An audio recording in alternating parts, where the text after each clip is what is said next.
ಜನಧ್ವನಿ ಸಮುದಾಯ ಬಾನುಲಿ ಕೇಂದ್ರ ಪ್ರಸ್ತುತಪಡಿಸುತ್ತಿರುವ ಹರಿವೆ ಜೀವನ ಸರಣಿ ಕಾರ್ಯಕ್ರಮ.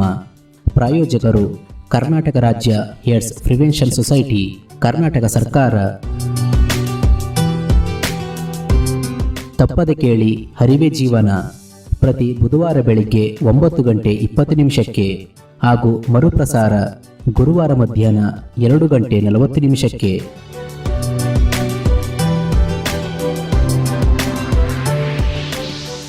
ಒಂದು ಚಿಕ್ಕ ಹಳ್ಳಿಯಲ್ಲಿ ಸುರೇಶ್ ಮತ್ತು ಆಕಾಶ್ ಇಬ್ಬರು ಒಳ್ಳೆಯ ಸ್ನೇಹಿತರು. ಜೊತೆಯಲ್ಲೇ ಓದ್ತಾ ಇದ್ರು. ಓದು ಮುಗಿದ ನಂತರ ಇಬ್ಬರು ಕೆಲಸವನ್ನು ಹುಡುಕುವ ದೃಷ್ಟಿಯಿಂದ ಹಳ್ಳಿಯಿಂದ ಪಟ್ಟಣಕ್ಕೆ ಬಂದು ಸೇರಿದ್ರು. ಆಕಾಶ್, ನಾವು ನಮ್ಮ ಮನೆಯನ್ನು ಬಿಟ್ಟು ಹಳ್ಳಿಯಿಂದ ಪಟ್ಟಣಕ್ಕೆ ಬಂದಿದ್ದೇವೆ. ನಾವು ಏನಾದರೂ ಒಳ್ಳೆಯ ಕೆಲಸವನ್ನು ಹುಡುಕಬೇಕು. ಹೌದು ಸುರೇಶ್, ನಾವು ಯಾವುದಾದರೂ ಕೆಲಸವನ್ನು ಮಾಡಿ ನಮ್ಮ ಕಾಲ ಮೇಲೆ ನಾವು ನಿಂತು ದುಡಿಯಬೇಕು. ನಾಳೆ ನಮ್ಮ ಸ್ನೇಹಿತರು ಒಂದು ಕಂಪನಿಯಲ್ಲಿ ಕೆಲಸ ಖಾಲಿ ಇದೆ ಎಂದು ಹೇಳಿದ್ದಾರೆ. ಹೋಗೋಣ ಅಲ್ವಾ? ಖಂಡಿತ ಸುರೇಶ್, ನಾನು ಬರುತ್ತೇನೆ, ಹೋಗೋಣ. ಮಾರನೇ ದಿನ ಸುರೇಶ್ ಮತ್ತು ಆಕಾಶ್ ಇಬ್ಬರು ಕಂಪನಿಗೆ ಕೆಲಸಕ್ಕೆಂದು ಹೋಗ್ತಾರೆ. ಅಲ್ಲಿ ಕೆಲಸ ಕೂಡ ಸಿಗುತ್ತೆ. ಇಬ್ಬರು ಜೊತೆಯಲ್ಲಿಯೇ ಕೆಲಸವನ್ನು ಮಾಡ್ತಾರೆ. ಕೆಲಸಕ್ಕೆ ಸೇರಿದ ನಂತರ ಸುರೇಶ್ ತನ್ನ ತಂಗಿಯ ಮದುವೆ ನಿಶ್ಚಯವಾಗಿರೋ ಕಾರಣ ಅಲ್ಲಿಂದ ಊರಿಗೆ ಹೋಗಲು ತಯಾರಾಗ್ತಾನೆ. ಆಕಾಶ್, ನಮ್ಮ ಮನೆಯಲ್ಲಿ ನನ್ನ ತಂಗಿಯ ಮದುವೆ ನಿಶ್ಚಯವಾಗಿದೆಯಂತೆ. ನಾನು ಒಂದು ಸ್ವಲ್ಪ ದಿನ ಊರಿಗೆ ಹೋಗಿದ್ದು ಬರುತ್ತೇನೆ. ಹೌದಾ? ಎಷ್ಟು ದಿನ ಆಗುತ್ತೆ ಸುರೇಶ್ ನೀನು ಬರುವುದಕ್ಕೆ? 1 ತಿಂಗಳಲ್ಲಿ ಮತ್ತೆ ವಾಪಸ್ ಬರುತ್ತೇನೆ ಸುರೇಶ್. ಸರಿ, ಮದುವೆ ಮುಗಿಸಿ ಬೇಗ ಬಂದು ಬಿಡು. ನಾನು ಒಬ್ಬನೇ ಇರುವುದಕ್ಕೆ ತುಂಬ ಬೇಜಾರಾಗುತ್ತೆ. ಸರಿ ಆಕಾಶ್, ಬೇಗ ಬರುತ್ತೇನೆ. ಇತ್ತ ಸುರೇಶ್ ತನ್ನ ತಂಗಿಯ ಮದುವೆಗೆಂದು ಊರಿಗೆ ಹೋದವನು 6 ತಿಂಗಳಾದರೂ ವಾಪಸ್ ಬರೋದಿಲ್ಲ. ಇದರಿಂದ ಆಕಾಶ್ ಒಬ್ಬಂಟಿಯಾಗಿಯೇ ಕೆಲಸವನ್ನು ಮಾಡ್ತಿರ್ತಾನೆ. ಈ ಸುರೇಶ್ 1 ತಿಂಗಳಲ್ಲಿ ವಾಪಸ್ ಬರ್ತೀನಿ ಅಂತ ಹೇಳಿ ಹೋದವನು 6 ತಿಂಗಳಾದರೂ ಬರಲಿಲ್ವಲ್ಲ? ಯಾಕಿರ್ಬೋದು? ತಡಿ, ಅವನಿಗೆ ಒಂದು ಫೋನ್ ಮಾಡಿ ಕೇಳ್ತೇನೆ ಯಾಕಿನ್ನೂ ಬಂದಿಲ್ಲ ಅಂತ.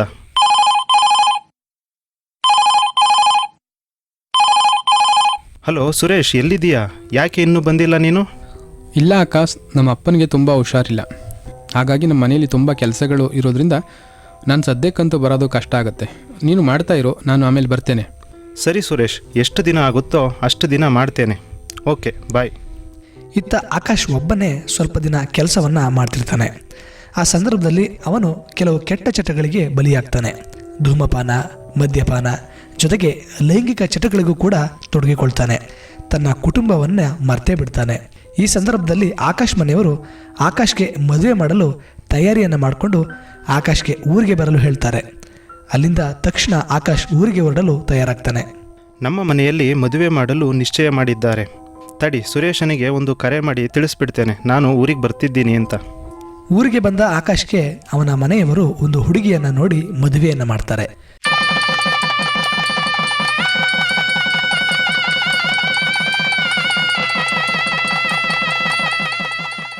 ಮದುವೆಯಾದ 3-4 ವರ್ಷಗಳ ನಂತರ ಆಕಾಶ್ಗೆ ಮಧ್ಯೆ ಆರೋಗ್ಯದಲ್ಲಿ ತೊಂದರೆಗಳು ಕಾಣಿಸ್ಕೊಳ್ತಾ ಇರುತ್ತೆ. ಆ ಸಂದರ್ಭದಲ್ಲಿ ಒಂದು ಸುಂದರವಾದ ಕೋಣೆಯಲ್ಲಿ ಆಕಾಶ್ ಮತ್ತು ಆತನ ಹೆಂಡತಿ ಪ್ರಿಯಾ ಮಾತಾಡ್ತಾ ಇರ್ತಾರೆ. ಆಕಾಶ್ ಸ್ವಲ್ಪ ಸುಸ್ತಾದಂತೆ ಕಾಣ್ತಿರ್ತಾನೆ. ಏನಾಯ್ತು ಆಕಾಶ್? ಯಾಕೋ ತುಂಬ ಸುಸ್ತಾಗಿ ಕಾಣ್ತಾ ಇದೆಯಾ? ಏನಿಲ್ಲ ಪ್ರಿಯಾ, ಸ್ವಲ್ಪ ಜ್ವರ ಬಂದಾಗಿದೆ. ಮೈ ಕೈ ನೋವು ಅಷ್ಟೇ. ನಾಳೆಗೆ ಸರಿ ಹೋಗುತ್ತೆ ಬಿಡು. ಹೌದಾ? ಆಗಿದ್ರೆ ಸ್ವಲ್ಪ ಬಿಸಿ ಬಿಸಿ ಕಷಾಯ ಮಾಡ್ಕೊಂಡು ಬರ್ತೀನಿ ಇರು, ಬೇಗ ಆರಾಮಾಗುತ್ತೆ. ಸರಿ ಪ್ರಿಯಾ, ತಗೊಂಡ್ ಬಾ. ಇತ್ತ ಕಷಾಯ ಮಾಡಲು ಪ್ರಿಯಾ ಒಳಗಡೆ ಹೋಗ್ತಾಳೆ. ಆಕಾಶ್ ಆಯಾಸದಿಂದ ಸೋಫಾದ ಮೇಲೆ ಕುಳಿತುಕೊಳ್ತಾನೆ. ಅವನ ಮುಖದಲ್ಲಿ ನೋವಿನ ಭಾವನೆ ಇರುತ್ತೆ. 2 ದಿನಗಳ ನಂತರ ಆಕಾಶ್ನ ಆರೋಗ್ಯ ಇನ್ನಷ್ಟು ಹದಗೆಡುತ್ತೆ. ಅವನು ಮಲಗಿರ್ತಾನೆ. ಪ್ರಿಯಾ ಅವನ ಬಳಿ ಬಂದು ಆತಂಕದಿಂದ ಕುಳಿತುಕೊಳ್ತಾಳೆ. ಆಕಾಶ್, 2 ದಿನ ಆಯಿತು, ಜ್ವರ ಕಮ್ಮಿ ಆಗ್ತಿಲ್ಲ, ರಾತ್ರಿ ಎಲ್ಲ ಬೇವ್ತಿದ್ಯಾ. ಇವತ್ತು ಡಾಕ್ಟರ್ ಹತ್ರ ಹೋಗೋಣ ಬಾ. ಏನಿಲ್ಲ ಪ್ರಿಯಾ, ಇದು ವೈರಲ್ ಫೀವರ್ ಅಷ್ಟೇ. 1-2 ದಿನದಲ್ಲಿ ಸರಿ ಹೋಗುತ್ತೆ. ಯಾಕೆ ಸುಮ್ಮನೆ ಡಾಕ್ಟರ್ ಹತ್ರ ಎಲ್ಲ ಹೋಗೋದು? ಇಲ್ಲ ಆಕಾಶ್, ನಿನ್ನ ಆರೋಗ್ಯದ ವಿಷಯದಲ್ಲಿ ನಾನು ರಿಸ್ಕ್ ತಗೊಳ್ಳಲ್ಲ. ದಯವಿಟ್ಟು ಬಾ ನನಗೋಸ್ಕರ. ಆಕಾಶ್ ಪ್ರಿಯಾಳ ಒತ್ತಾಯಕ್ಕೆ ಮಣಿದು ಡಾಕ್ಟರ್ ರಶ್ಮಿರವರ ಬಳಿ ಹೋಗಲು ಒಪ್ತಾನೆ. ಮರುದಿನ ಡಾಕ್ಟರ್ ರಶ್ಮಿರವರ ಕ್ಲಿನಿಕ್ಗೆ ಹೋಗಿ ಪ್ರಿಯಾ ಮತ್ತು ಆಕಾಶ್ ಅವರ ಮುಂದೆ ಕುಳಿತಿರ್ತಾರೆ. ಹೇಳಿ, ಏನಾಗಿದೆ? ಡಾಕ್ಟರ್, ಇವ್ರಿಗೆ 4-5 ದಿನದಿಂದ ಜ್ವರ, ಮೈಕೈ ನೋವು, ತಲೆನೋವು, ಗಂಟ್ಲು ನೋವು ಅಂತ ಹೇಳ್ತಿದ್ದಾರೆ. ರಾತ್ರಿ ಎಲ್ಲ ಮೈ ಬೆವರುತ್ತೆ, ಊಟನೂ ಸರಿಯಾಗಿ ಮಾಡ್ತಿಲ್ಲ. ಹೌದಾ? ಬೇರೆ ಏನಾದರೂ ತೊಂದರೆ ಇದೆಯಾ? ಚರ್ಮದ ಮೇಲೆ ಸಣ್ಣ ಸಣ್ಣ ಗುಳ್ಳೆಗಳು ಅಥವಾ ದುದ್ದು ಏನಾದರೂ ಆಗಿದೆಯಾ? ಹೌದು ಡಾಕ್ಟರ್, ಮೊನ್ನೆ ನೋಡಿದೆ. ಎದೆ ಮೇಲೆ ಸ್ವಲ್ಪ ಕೆಂಪಗೆ ದುದ್ದುಗಳು ಆಗಿವೆ. ಹೌದಾ? ಸರಿ, ನಾನು ಕೆಲವು ರಕ್ತ ಪರೀಕ್ಷೆ ಬರೆದುಕೊಡ್ತೀನಿ. ಎಲ್ಲವನ್ನೂ ಮಾಡಿಸ್ಕೊಂಡು ಬನ್ನಿ. ಜೊತೆಗೆ ಒಂದು HIV ಪರೀಕ್ಷೆಯನ್ನು ಮಾಡಿಸೋದು ಒಳ್ಳೆಯದು. HIV ಎಂಬ ಮಹತ್ವವನ್ನು ಕೇಳಿ ಆಕಾಶ್ ಮತ್ತು ಪ್ರಿಯಾ ಇಬ್ಬರು ಆಘಾತದಿಂದ ಒಬ್ಬರನ್ನೊಬ್ಬರು ನೋಡ್ಕೊಳ್ತಾರೆ. ಡಾಕ್ಟರ್, HIV ನನಗ್ಯಾಕೆ ಆ ಪರೀಕ್ಷೆ? ಆಕಾಶ್, ಭಯಪಡಬೇಡಿ. ಕೆಲವು ರೋಗ ಲಕ್ಷಣಗಳು ಸಾಮಾನ್ಯ ಜ್ವರದಂತೆ ಇವೆ, ಆದರೆ HIV ಆರಂಭಿಕ ಹಂತದಲ್ಲೂ ಇದೇ ರೀತಿಯ ಲಕ್ಷಣಗಳು ಕಾಣಿಸ್ಕೊಳ್ಬಹುದು. ಹಾಗಾಗಿ ಯಾವುದೇ ಅನುಮಾನ ಬೇಡ ಅಂತ ಅಷ್ಟೆ. ಅಲ್ಲಿ ರೂಮ್ 5ರಲ್ಲಿ ಹೋಗಿ ನಿಮಗೆ ಮಾಹಿತಿ ನೀಡ್ತಾರೆ. ಆಕಾಶ್ ಮತ್ತು ಪ್ರಿಯಾ ಭಾರವಾದ ಹೃದಯದಿಂದ ರೂಮ್ ನಂಬರ್ 5ಕ್ಕೆ ಹೊರಡ್ತಾರೆ. ರೂಮ್ ನಂಬರ್ 5ರಲ್ಲಿ ಆಪ್ತ ಸಮಾಲೋಚಕರು ಇವರನ್ನು ಒಳಗಡೆ ಕರೀತಾರೆ. ಇಬ್ಬರು ಒಳಗಡೆ ಹೋಗ್ತಾರೆ. ಆಕಾಶ್, ನಿಮಗೆ ವೈದ್ಯರು HIV ಪರೀಕ್ಷೆ ಮಾಡಿಸಲು ತಿಳಿಸಿದ್ದಾರೆ. ಯಾಕೆ ನಿಮಗೆ HIV ಪರೀಕ್ಷೆ ಮಾಡಿಸ್ಬೇಕು ಎಂದು ನಿಮಗೇನಾದರೂ ಗೊತ್ತಾ? ಅದ್ರ ಬಗ್ಗೆ ಸ್ವಲ್ಪ ಗೊತ್ತಿದೆ ಮೇಡಮ್, ಸಂಪೂರ್ಣವಾಗಿ ಗೊತ್ತಿಲ್ಲ. ಹೌದಾ? HIV ಬಗ್ಗೆ ತಿಳಿದುಕೊಳ್ಳೋದು ಬಹಳ ಮುಖ್ಯ. HIV ಪ್ರಮುಖವಾಗಿ 4 ವಿಧಾನದ ಮೂಲಕ ಹರಡುತ್ತದೆ. ಇದು ಗೊತ್ತಾ ನಿಮಗೆ ಆಕಾಶ್? ಇಲ್ಲ ಮೇಡಮ್, ಯಾವುದು ಆ 4 ವಿಧಾನಗಳು? HIV ಪ್ರಮುಖವಾಗಿ ಹರಡುವ 4 ವಿಧಾನ ಎಂದರೆ, 1, ಅಸುರಕ್ಷಿತ ಲೈಂಗಿಕ ಸಂಪರ್ಕವನ್ನು ಹೊಂದೋದು. 2ನೇದು, ಸೋಂಕಿತ ವ್ಯಕ್ತಿಯಿಂದ ರಕ್ತ ಪಡೆಯೋದು. 3ನೇದು, ಸೋಂಕಿತ ವ್ಯಕ್ತಿಗೆ ಬಳಸಿದ ಸಿರಂಜು ಮತ್ತು ಸೂಜಿಗಳನ್ನು ಬಳಸೋದು. 4ನೇದು, ಸೋಂಕಿತ ತಾಯಿಯಿಂದ ಮಗುವಿಗೆ HIV ಹರಡುತ್ತೆ. ಹೌದಾ ಮೇಡಮ್? ಇಷ್ಟೊಂದು ಗೊತ್ತಿರಲಿಲ್ಲ ನನಗೆ. ಯಾಕೆ ತುಂಬ ಗಾಬರಿ ಆಗ್ತಿದ್ದೀರಿ? ನೀವು ಎಲ್ಲಿ ಕೆಲಸ ಮಾಡ್ತಿದ್ರಿ? ನಾನು ಮದುವೆಗೆ ಮುಂಚೆ ಸಿಟಿಯಲ್ಲಿ ಒಂದು ಕಂಪನಿಯಲ್ಲಿ ಕೆಲಸ ಮಾಡ್ತಿದ್ದೆ ಮೇಡಮ್. ನೀವು ಕೆಲಸ ಮಾಡುವ ಸಂದರ್ಭದಲ್ಲಿ ಏನಾದರೂ ಕೆಟ್ಟ ಚಟಗಳು ಬೆಳೆಸ್ಕೊಂಡಿದ್ರಾ? ಇಲ್ಲ ಮೇಡಮ್, ಆ ಥರ ಏನಿಲ್ಲ ಮೇಡಮ್. ಸರಿ, ಹಾಗಾದರೆ ಏನು ಗಾಬರಿ ಆಗೋದು ಬೇಡ. ನಿಮ್ಮ ಲಕ್ಷಣಗಳನ್ನ ನೋಡಿ ಡಾಕ್ಟ್ರು HIV ಪರೀಕ್ಷೆ ಮಾಡಿಸಲು ಹೇಳಿದ್ದಾರೆ. ಅಲ್ಲಿ ಹೋಗಿ HIV ಪರೀಕ್ಷೆ ಮಾಡಿಸ್ಕೊಂಡು ಬನ್ನಿ ನೀವು. ಸರಿ ಮೇಡಮ್.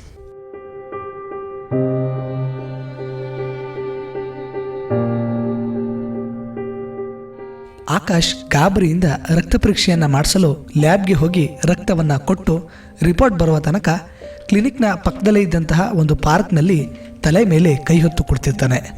ಅಷ್ಟರಲ್ಲೇ ಅವನನ್ನು ನೋಡಿದಂಥ ಸ್ನೇಹಿತ ಸುರೇಶ್ ಅವನ ಬಳಿಗೆ ಬರ್ತಾನೆ. ಏನು ಆಕಾಶ್, ಮದುವೆ ಆದಮೇಲೆ ಫ್ರೆಂಡ್ಸ್ನೆಲ್ಲ ಮರೆತೇ ಬಿಟ್ಟಿದೀಯಾ? ಯಾಕೋ ಹೀಗೆ ಒಬ್ಬನೇ ಕೂತಿದೀಯಾ? ಏನಿಲ್ಲ ಸುರೇಶ್. ಹೇಳು ಆಕಾಶ್, ಏನೋ ಸೀರಿಯಸ್ ಆಗಿದೆ ನಿನಗೆ. ನಿನ್ನ ಮುಖ ನೋಡಿದ್ರೇ ಗೊತ್ತಾಗ್ತಾ ಇದೆ.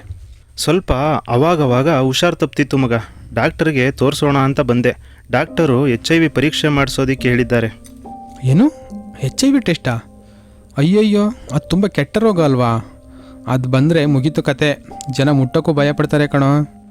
ಹೌದು ಸುರೇಶ್, ನನಗೂ ಅದೇ ಭಯ. ರಿಪೋರ್ಟ್ ಏನಾದರೂ ಪಾಸಿಟಿವ್ ಬಂದರೆ ನನ್ನ ಗತಿ ಏನು? ಪ್ರಿಯಾ ನನ್ನನ್ನು ಬಿಟ್ಟು ಹೋಗ್ತಾಳಾ? ಸಮಾಜ ನನ್ನನ್ನು ಹೇಗೆ ನೋಡುತ್ತೆ ಅಂತ. ಅದಕ್ಕೆ ಹೇಳೋದು ಮಗ, ಹುಷಾರಾಗಿರಬೇಕು ಅಂತ. ಸರಿ, ಧೈರ್ಯವಾಗಿರು, ಏನೂ ಆಗಲ್ಲ. ಇತ್ತ ಸುರೇಶ್ ಆಕಾಶ್ನನ್ನು ಸಮಾಧಾನ ಮಾಡಿ ಕಳಿಸ್ತಾನೆ. ಆದರೆ ಅವನ ಮಾತುಗಳು ಆಕಾಶ್ನ ಭಯವನ್ನು ಮತ್ತಷ್ಟು ಹೆಚ್ಚಿಸುತ್ತೆ. ಸ್ವಲ್ಪ ಸಮಯದಲ್ಲೇ ರಕ್ತ ಪರೀಕ್ಷೆಯ ರಿಪೋರ್ಟ್ ಕೂಡ ಬರುತ್ತೆ. ಆಕಾಶ್ ಒಬ್ಬನೇ ಡಾಕ್ಟರ್ಗಾಗಿ ಕಾಯ್ತಾ ಇರ್ತಾನೆ. ಅವನ ಹೃದಯ ಬಲವಾಗಿ ಬೆಳೆದುಕೊಳ್ತಾ ಇರುತ್ತೆ.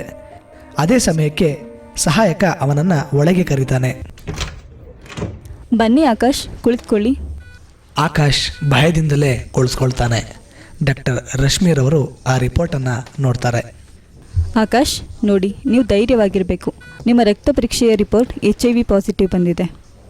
ಡಾಕ್ಟರ್ನ ಈ ಮಾತನ್ನು ಕೇಳಿದಂಥ ಆಕಾಶ್ನ ತಲೆ ಸುತ್ತಿದಂತಾಗುತ್ತೆ. ಅವನು ಅಲ್ಲೇ ಕುಸಿದು ಬೀಳ್ತಾನೆ.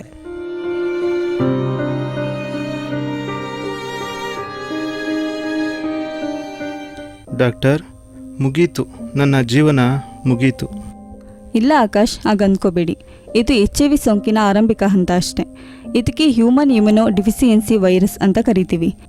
ಈ ಹಂತದಲ್ಲಿ ವೈರಸ್ ವೇಗವಾಗಿ ಹರಡುತ್ತೆ. ಅದಕ್ಕೆ ನಿಮಗೆ ಲಕ್ಷಣಗಳೆಲ್ಲ ಕಾಣಿಸ್ಕೊಂಡಿತ್ತು. ನೀವೀಗ 5ನೇ ರೂಮ್ಗೆ ಹೋಗಿ, ಅಲ್ಲಿ ಆಪ್ತ ಸಮಾಲೋಚಕರು ನಿಮಗೆ ವಿವರವಾಗಿ ತಿಳಿಸ್ತಾರೆ. ಹೋಗಿ ಮತ್ತೆ ಬನ್ನಿ. ಸರಿ ಮೇಡಮ್. ಬನ್ನಿ ಆಕಾಶ್, ಕುಳಿತುಕೊಳ್ಳಿ. ಹೇಗಿದ್ದೀರಿ? ನಿಮ್ಮ ರಿಪೋರ್ಟ್ ಬಂದಿದೆಯಾ? ಹೌದು ಮೇಡಮ್. ಆಕಾಶ್, ನೀವು ಸಿಟಿಯಲ್ಲಿ ಕೆಲಸ ಮಾಡ್ತಿದ್ರಿ ಅಂದ್ರಿ ಅಲ್ವಾ? ಅಲ್ಲಿ ಎಷ್ಟು ವರ್ಷದಿಂದ ಕೆಲಸ ಮಾಡ್ತಿದ್ರಿ? ಸುಮಾರು 4 ರಿಂದ 5 ವರ್ಷ ಕೆಲಸ ಮಾಡಿದೆ ಮೇಡಮ್ ಅಲ್ಲಿ. ಆಕಾಶ್, ನಾನು ಮೊದಲು ನಿಮ್ಮನ್ನು ಕೇಳಿದಾಗ ನೀವು ಯಾವುದೇ ರೀತಿಯ ಕೆಟ್ಟ ಚಟಗಳನ್ನ ಮಾಡ್ತಿರ್ಲಿಲ್ಲ ಅಂತ ಹೇಳಿದ್ರಿ. ಆದರೆ ಈಗ ನೀವು ನಿಜ ಹೇಳಲೇಬೇಕು. ನೀವೇನಾದರೂ ದುಶ್ಚಟಕ್ಕೊಳಗಾಗಿದ್ರಾ? ಹೌದು ಮೇಡಮ್, ನಾನು ನನ್ನ ಸ್ನೇಹಿತ ಒಟ್ಟಿಗೆ ಕೆಲಸ ಮಾಡ್ತಿದ್ವಿ. ಆದರೆ ಅವನು ಸ್ವಲ್ಪ ದಿನಕ್ಕೆ ಊರಿಗೆ ಬಂದುಬಿಟ್ಟ. ಆನಂತರ ನಾನು ಧೂಮಪಾನ ಮತ್ತು ಮದ್ಯಪಾನದ ಜೊತೆಗೆ ಇನ್ನಿತರ ಚಟಗಳನ್ನು ಬೆಳೆಸ್ಕೊಂಡಿದ್ದೆ ಮೇಡಮ್. ಇನ್ನಿತರ ಚಟ ಅಂದರೆ ಯಾವ ಥರ? ನನಗೆ ಗೊತ್ತಿರಲಿಲ್ಲ ಮೇಡಮ್. ಸಿಟಿಯಲ್ಲಿ ಕೆಲವು ಮಹಿಳೆಯರ ಜೊತೆಗೆ ಸಂಪರ್ಕವನ್ನು ಹೊಂದಿದ್ದೆ ಮೇಡಮ್. ಮಹಿಳೆಯರ ಜೊತೆ ಸಂಪರ್ಕ ಹೊಂದುವಾಗ ರಕ್ಷಾ ಕವಚ ಅಂದರೆ ಕಾಂಡೋಮನ್ನು ಬಳಸ್ತಿರ್ಲಿಲ್ವಾ ನೀವು? ಅದ್ರ ಬಗ್ಗೆ ನನಗೆ ಗೊತ್ತಿರಲಿಲ್ಲ ಮೇಡಮ್. ಆಕಾಶ್, ನಿಮಗೆ ವೈದ್ಯರು ಹೇಳಿದ ಹಾಗೆ ನಿಮಗೆ HIV ಸೋಂಕು ಬಂದಿದೆ. ಇದನ್ನು ನಾವು ಗೌಪ್ಯವಾಗಿ ಇಡ್ತೇವೆ. ಆದರೆ ನೀವು ಮದುವೆ ಆಗಿರೋದ್ರಿಂದ ನಿಮ್ಮ ಹೆಂಡತಿಗೆ ಈ ವಿಷಯ ತಿಳಿಸಲೇಬೇಕು, ಹಾಗೂ ಅವರಿಗೂ ಕೂಡ ಈ ಪರೀಕ್ಷೆ ಮಾಡಿಸ್ಲೇಬೇಕು. ಮೇಡಮ್, ಹಾಗಾದರೆ ನನಗೆ ಏಡ್ಸ್ ಬಂದಿದೆಯಾ? ಈ ವಿಷಯವನ್ನು ನನ್ನ ಹೆಂಡತಿಗೆ ಹೇಗೆ ಹೇಳಲಿ? ಅವಳನ್ನು ಹೇಗೆ ಸಮಾಧಾನ ಪಡಿಸಲಿ? ಅವಳು ನನ್ನ ಮೇಲೆ ಪ್ರಾಣವನ್ನೇ ಇಟ್ಕೊಂಡಿದ್ದಾಳೆ. ಹೆದರಬೇಡಿ ಆಕಾಶ್, ನಿಮಗೆ ಏಡ್ಸ್ ಬಂದಿಲ್ಲ. ಈಗ ನೀವು HIV ಸೋಂಕಿನ ಆರಂಭಿಕ ಹಂತದಲ್ಲಿ ಇದ್ದೀರಾ. ಇದಕ್ಕೆ ಸರಿಯಾದ ಚಿಕಿತ್ಸೆ ಇದೆ. ಇದನ್ನು ವೈದ್ಯರು ತಿಳಿಸುತ್ತಾರೆ. ಆದರೆ ನಿಮ್ಮ ಹೆಂಡತಿಗೂ ಒಂದು ಸರಿ ಪರೀಕ್ಷೆ ಮಾಡಿಸೋದು ಉತ್ತಮ. ಒಮ್ಮೆ ಅವ್ರ ಜೊತೆ ಮಾತನಾಡಿ ನೀವು ಕರ್ತ್ಕೊಂಡು ಬನ್ನಿ. ಅವ್ರ ಜೊತೆ ನಾವು ಕೂಡ ಮಾತಾಡ್ತೀವಿ. ಆಯಿತು ಮೇಡಮ್, ಮಾತನಾಡಿ ಕರ್ಕೊಂಡು ಬರ್ತೇನೆ. ಆಸ್ಪತ್ರೆಯಿಂದ ಮನೆಗೆ ಬಂದಂಥ ಆಕಾಶ್ ಒಂದು ಕೋಣೆಯಲ್ಲಿ ಮೌನವಾಗಿ ಕುಳಿತಿರ್ತಾನೆ.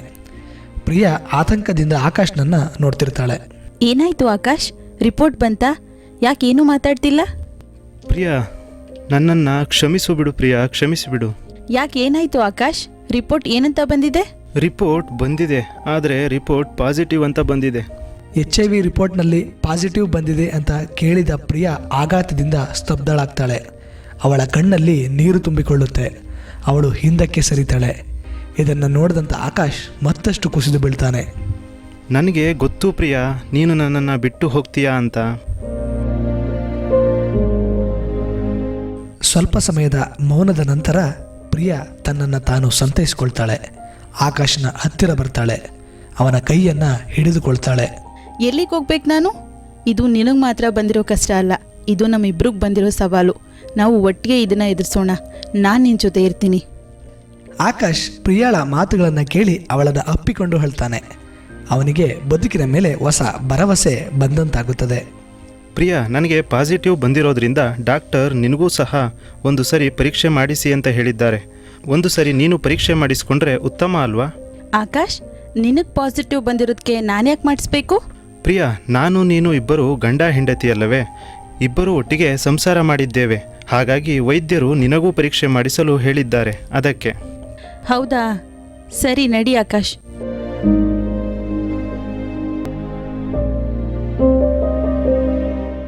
ಒಂದು ವಾರದ ನಂತರ ಡಾಕ್ಟರ್ ರಶ್ಮೀರವರ ಕ್ಲಿನಿಕ್ನಲ್ಲಿ ಆಕಾಶ್ ಮತ್ತು ಪ್ರಿಯಾ ಒಟ್ಟಿಗೆ ಬಂದು ಡಾಕ್ಟರ್ ಅವರ ಮುಂದೆ ಕುಳಿತಿರ್ತಾರೆ.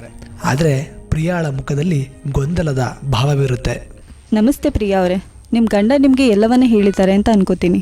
ಈ HIV ಅನ್ನೋದು ಒಬ್ಬರಿಂದ ಒಬ್ಬರಿಗೆ ಹರಡೋದ್ರಿಂದ ನೀವು ಕೂಡ ಒಂದು ಪರೀಕ್ಷೆ ಮಾಡಿಸ್ಕೊಳ್ಳೋದು ಒಳ್ಳೆಯದು.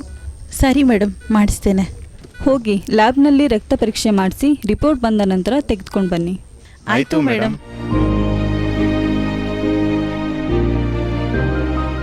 ಪ್ರಿಯಾ ತಮ್ಮ HIV ಪರೀಕ್ಷೆಯನ್ನು ಮಾಡಿಸಲು ಲ್ಯಾಬ್ ಹತ್ತಿರ ಬಂದು ರಿಪೋರ್ಟ್ ಬರೋದಕ್ಕೆ ಕಾಯ್ತಾ ಕುಳಿತಿರ್ತಾರೆ. ಪ್ರಿಯಾ ಯಾರು? ನಿಮ್ಮ ರಿಪೋರ್ಟ್ ಬಂದಿದೆ, ಡಾಕ್ಟರ್ ಹತ್ರ ಹೋಗಿ ತೋರಿಸ್ಕೊಳ್ಳಿ. ನಾನೇ ಸರ್ ಪ್ರಿಯಾ. ಕೊಡಿ ಸರ್ ರಿಪೋರ್ಟ್ನ. ಪ್ರಿಯಾ ಅವರೇ, ನಿಮ್ಮ ರಿಪೋರ್ಟ್ ನೆಗೆಟಿವ್ ಬಂದಿದೆ. ಇದು ತುಂಬ ಒಳ್ಳೆಯ ಸುದ್ದಿ. ನೋಡಿ, ಪ್ರಿಯಾ ಅವ್ರಿಗೆ ಸೋಂಕು ತಗಲಿಲ್ಲ. ಇದು ಆರಂಭಿಕ ಹಂತದಲ್ಲಿ ಪತ್ತೆಯಾಗೋದ್ರಿಂದ ಸಾಧ್ಯವಾಯಿತು. ಆಕಾಶ್, ನೀವು ಇಂದಿನಿಂದ ART ಚಿಕಿತ್ಸೆ ಪ್ರಾರಂಭಿಸಬೇಕು. ಪ್ರತಿದಿನ ತಪ್ಪದೆ ಮಾತ್ರೆ ತಗೋಬೇಕು. ಪ್ರಿಯಾ ಅವರೇ, ನೀವು ಪ್ರತಿ 6 ತಿಂಗಳಿಗೊಮ್ಮೆ ಪರೀಕ್ಷೆ ಮಾಡಿಸ್ತಿರ್ಬೇಕು. ಮತ್ತು ಮುಖ್ಯವಾಗಿ ಯಾವುದೇ ಕಾರಣಕ್ಕೂ ಅಸುರಕ್ಷಿತ ಲೈಂಗಿಕ ಸಂಪರ್ಕ ಮಾಡಬಾರ್ದು. ಒಂದು ವೇಳೆ ಮಾಡಿದರೂ ಸುರಕ್ಷತೆಗಾಗಿ ಕಾಂಡಮ್ನ ಬಳಸಬೇಕು. ಸರಿ ಡಾಕ್ಟರ್, ಚಿಕಿತ್ಸೆಯನ್ನು ಎಷ್ಟು ದಿನ ತೆಗೆದುಕೊಳ್ಬೇಕು? ನೋಡಿ ಆಕಾಶ್, ನೀವು ಜೀವನ ಪೂರ್ತಿ ಚಿಕಿತ್ಸೆಯನ್ನು ತೆಗೆದುಕೊಳ್ತಾ ಇರಬೇಕು.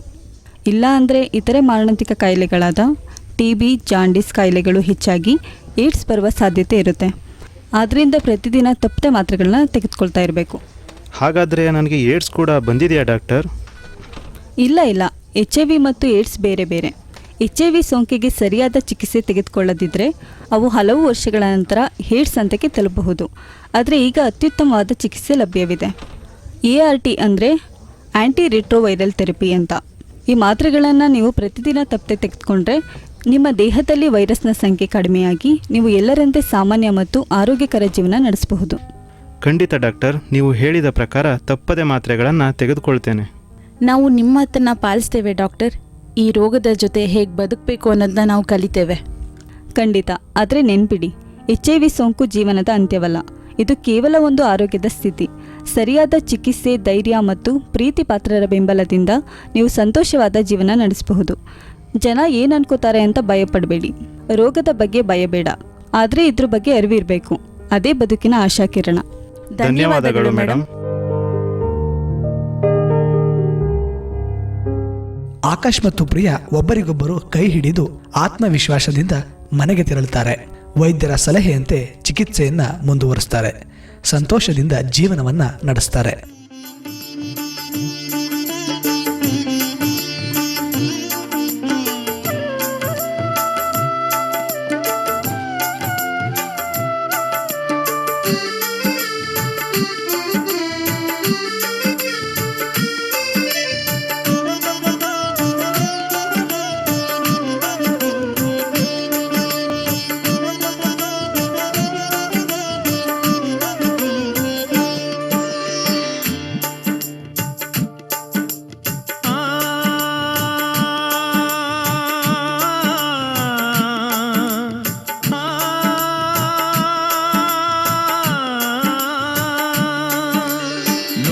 ಮನಸ್ಸಿಗೆ ಧೈರ್ಯವ ತುಂಬಿ ಗೆಲುವಿನ ಬೀಜವ ಬಿತ್ತೋಣ.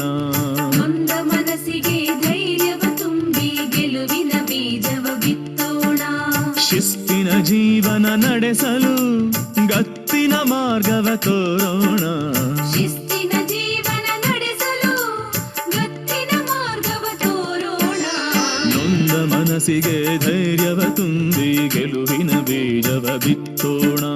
ನೊಂದ ಮನಸ್ಸಿಗೆ ಧೈರ್ಯವ ತುಂಬಿ ಗೆಲುವಿನ ಬೀಜವ ಬಿತ್ತೋಣ.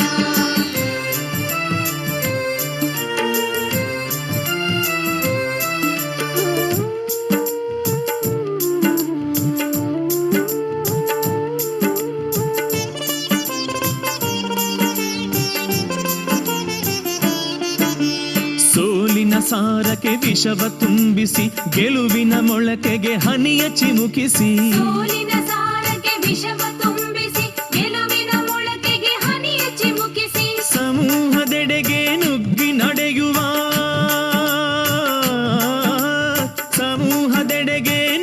ನಡೆಯುವ ಜೀವನ ಚಕ್ರಕ್ಕೆ ನಾಂದಿಯಾಗುವ.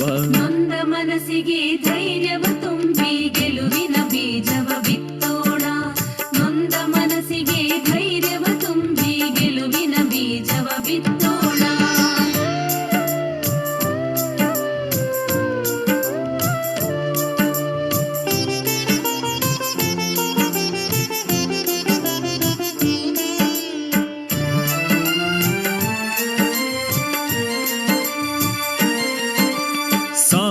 ಬೆರಳಿನ ಜಾಲವ ಸೇರಿಸಿ ಜೀವನ ಕ್ರಮದ ರೀತಿ ತಿಳಿಸೋಣ. ಸಾವಿರ ಬೆರಳಿನ ಜಾಲವ ಸೇರಿಸಿ ಜೀವನ ಕ್ರಮದ ರೀತಿ ತಿಳಿಸೋಣ. ನಿಂದನೆ ಮಾಡುವ ಶಬ್ದವ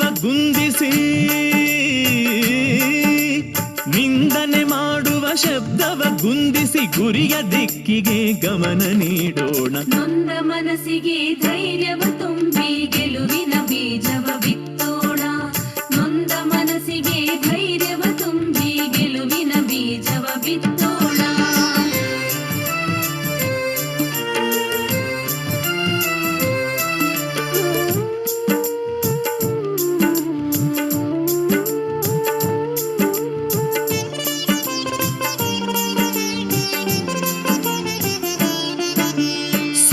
ಸತ್ವದ ಸೃಷ್ಟಿಯ ಬಲದಲ್ಲಿ ಸುಳ್ಳಿನ ಪರದೆಯ ತೆಗೆಯೋಣ.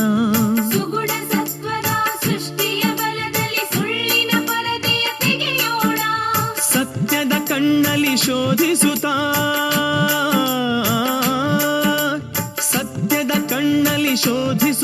ನಾವು ಯೋಚಿಸಿ ಮುಂದೆ ಸಾಗೋಣ. ನೊಂದ ಮನಸ್ಸಿಗೆ ಧೈರ್ಯವ ತುಂಬಿ ಗೆಲುವಿನ ಬೀಜವ ಬಿತ್ತೋಣ. ನೊಂದ ಮನಸ್ಸಿಗೆ ಧೈರ್ಯವ ತುಂಬಿ ಗೆಲುವಿನ ಬೀಜವ ಬಿತ್ತೋಣ. ಶಿಸ್ತಿನ ಜೀವನ ನಡೆಸಲು ಗತ್ತಿನ ಮಾರ್ಗವ ತೋರೋಣ. ಶಿಸ್ತಿನ ಜೀವನ ನಡೆಸಲು ಗತ್ತಿನ ಮಾರ್ಗವ ತೋರೋಣ. ನೊಂದ ಮನಸ್ಸಿಗೆ ಧೈರ್ಯವ ತುಂಬಿ ಗೆಲುವಿನ ಬೀಜವ ಬಿತ್ತೋಣ. ನೊಂದ ಮನಸ್ಸಿಗೆ ಧೈರ್ಯವ ತುಂಬಿ ಗೆಲುವಿನ ಬೀಜವ ಬಿತ್ತೋಣ. ನೊಂದ ಮನಸ್ಸಿಗೆ ಧೈರ್ಯವ ತುಂಬಿ ಗೆಲುವಿನ ಬೀಜವ ಬಿತ್ತೋಣ. ಶಿಸ್ತಿನ ಜೀವನ ನಡೆಸಲು ಗತ್ತಿನ ಮಾರ್ಗವ ತೋರೋಣ.